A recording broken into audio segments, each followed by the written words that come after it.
Welcome to the Deep Dive, brought to you by Copperfield Electric. Today, we're cutting through the noise to unpack a really crucial topic, reshaping America's infrastructure.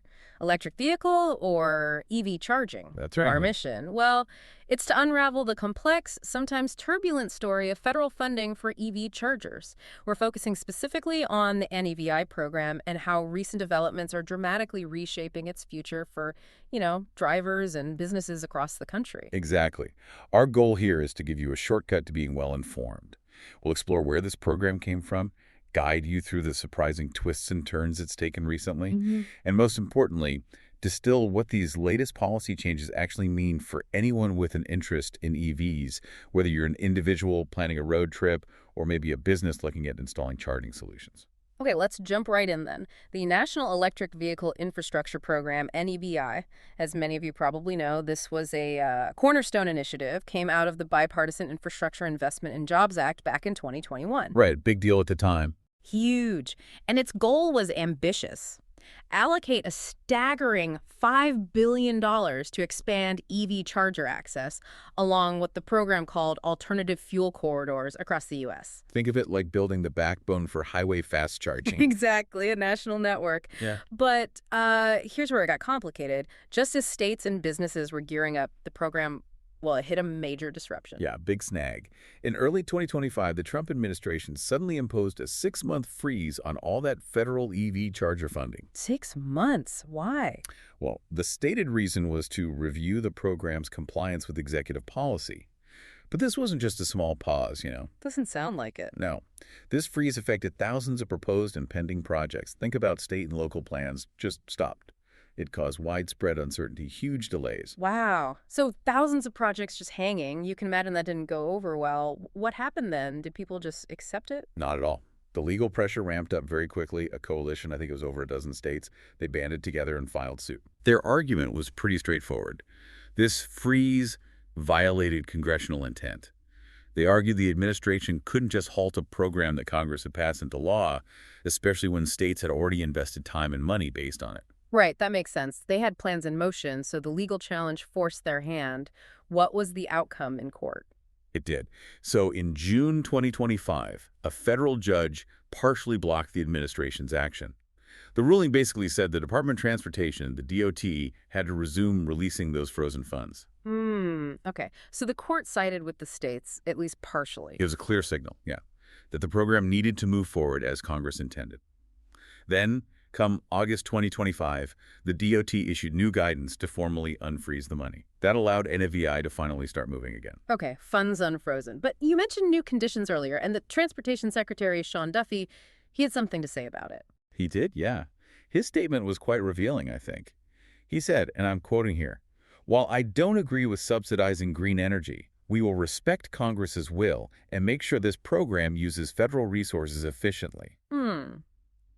Efficiently. That sounds like code for changing. Exactly. It really captures the tension, right? It's like, okay, we have to do this legally, but we're going to put our own stamp on it, focusing on efficiency, which, as you guessed, meant changing the rules. So this wasn't just unfreezing the money, it was like a whole reset, a rewrite of the rule book, basically.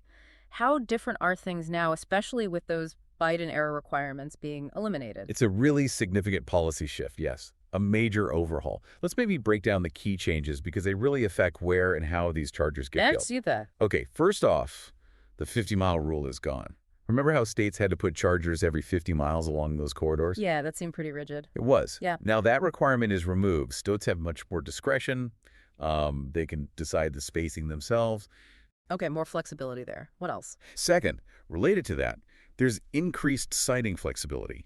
Chargers no longer have to be within 1 mile of a freeway. Oh, interesting. So they could go further out. Exactly. It allows for installations in what they call off-corridor locations. This is pretty significant for reaching rural areas, places where being right next to the interstate isn't always practical or even where the need is. Okay, I can see how that helps rural spots. But does it maybe risk, I don't know, creating gaps elsewhere if it's not mandated along the main routes? That's a valid point, and it's part of the debate. And speaking of debates, maybe one of the biggest changes is the removal of equity standards. Equity standards, what does that cover? Well, previously there was a federal mandate to specifically serve disadvantaged communities and also meet these things called Justice 40 benchmarks. That was the goal, to direct 40% of the benefits of certain federal investments to those communities. Right. I remember just as 40. That's gone now. The federal requirement, at least. So the focus shifts away from those specific social equity goals at the federal level. Wow. Okay. That's a fundamental change from how it started. What else was dropped? Labor standards, safety. Yep, those two. Labor and safety requirements have been dropped. The older plans, they had to consider things like using union labor, involving minority-owned businesses, meeting certain safety standards, even evacuation planning. Evacuation planning for chargers. Yeah, thinking about how charging infrastructure fits into emergency routes and plans.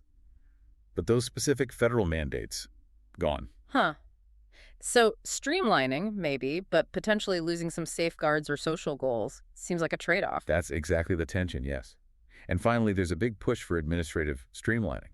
The new state plans. They require less documentation, less public input. The bar is basically to meet minimum regulatory requirements. Less red tape, faster deployment is the idea, I guess. That's the argument from proponents, yeah.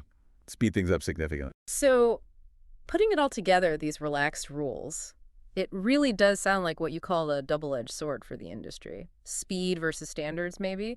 How are folks in the charging business actually reacting? That's a good way to put it. And yeah, the reaction is mixed, but honestly, it seems largely supportive, especially from those focused on deployment speed.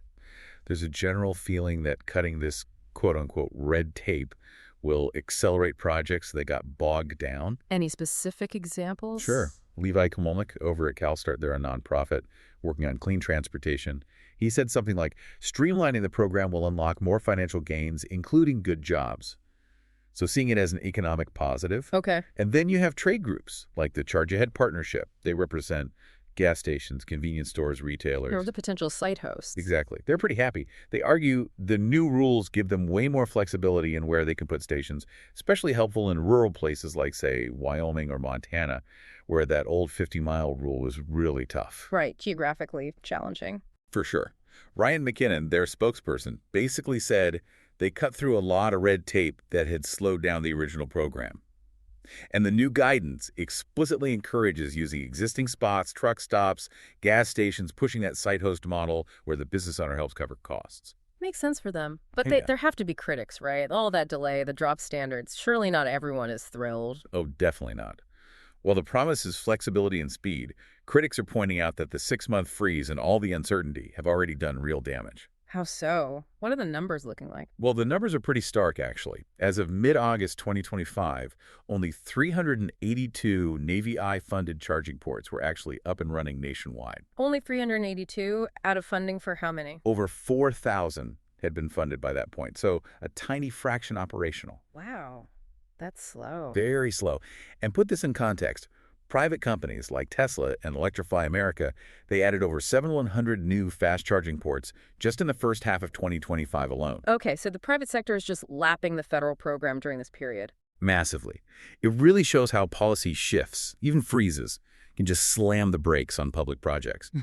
Catherine Garcia from the Sierra Club's Clean Transportation for All program, she called the freeze a needless delay. Mm-hmm. She pointed out that states had already done the work developing detailed plans under the old rules.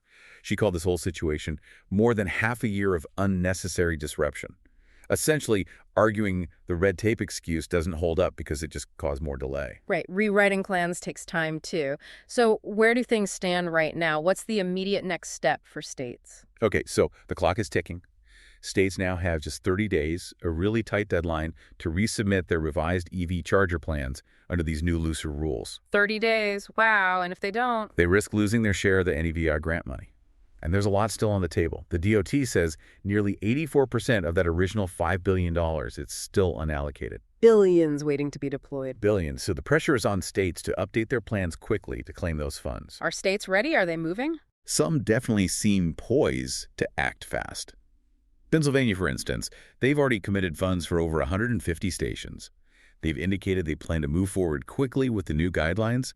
You can probably expect other states and transit agencies to follow suit, eager to get things moving again. Okay, so the money is supposed to start flowing again soon under new rules. And this really brings us down to the ground level, doesn't it? These huge federal programs, billions of dollars. It all relies on local expertise to actually install these chargers. Absolutely. You need the electricians, the contractors, the businesses on the ground to turn policy into plugs. Right. Take a company like Copperfield Electric, for example. They operate right here in Southern California. The sponsor of our deep dive today. Exactly. They're a family-owned business, and they specialize in EV charger installations, both for homes and for businesses. They cover a wide area in Orange County: Irvine, Anaheim, Santa Ana, Costa Mesa, Newport Beach, Laguna Beach, Mission Viejo. So they're right in the thick of it where EV adoption is happening. Precisely. They're the kind of local experts who are absolutely essential for translating a national vision, like ND8I, into actual physical chargers that people in the community can use. And they handle other crucial stuff too, panel upgrades, electrical for new construction, including ADUs, accessory dwelling units. Which are booming in California. They are. Yeah. Plus emergency services. It highlights how these skilled, licensed local electrical companies are really the ones making these federal programs, like the revamped NEVI, a reality on the street. Yeah, the boots on the ground, truly. So, stepping back for the bigger picture, despite all this political back and forth, this turbulence, NEVI is still happening. It is. It undeniably remains a cornerstone, or is intended to be, of America's clean transportation future. The Department of Energy, they continue to support integrating EV charging nationally, especially focusing on those underserved corridors where maybe private companies wouldn't invest on their own. And there are other programs too, right? It's not just NEVI. Correct. It's worth remembering the Charging and Fueling Infrastructure, or CFI, discretionary grant program. That's separate money, also available, meant to complement NEVI and fund perhaps more innovative or targeted projects. So there are multiple federal avenues. Okay. So ultimately, for you listening, the direct impact here is hopefully, eventually, more EVs being supported by a wider, maybe more reliable network of charging stations. That's the goal. That's the goal. And for policymakers, for the private sector involved in this, the message seems clear. Federal EV charger money is back online, but the rulebook's changed. It looks like speed is being prioritized over some of those earlier standards. Yeah, that seems to be the takeaway. And it really sets up the big question going forward, doesn't it? Yeah. Will this NEV reset this focus on speed and flexibility actually prove efficient? Will it accelerate deployment and fill those charging gaps effectively? Or will relaxing those standards turn out to be short-sighted? Could it lead to other problems, maybe inconsistent quality or gaps in equitable access down the road? Exactly. We just don't know yet. The answer really depends on how states, utilities, and contractors like Copperfield Electric respond in the coming months as these billions finally start flowing again. So maybe a final thought for you to consider. What stands out to you about these changes, and how do you think they'll shape the future of EV adoption right there in your own community?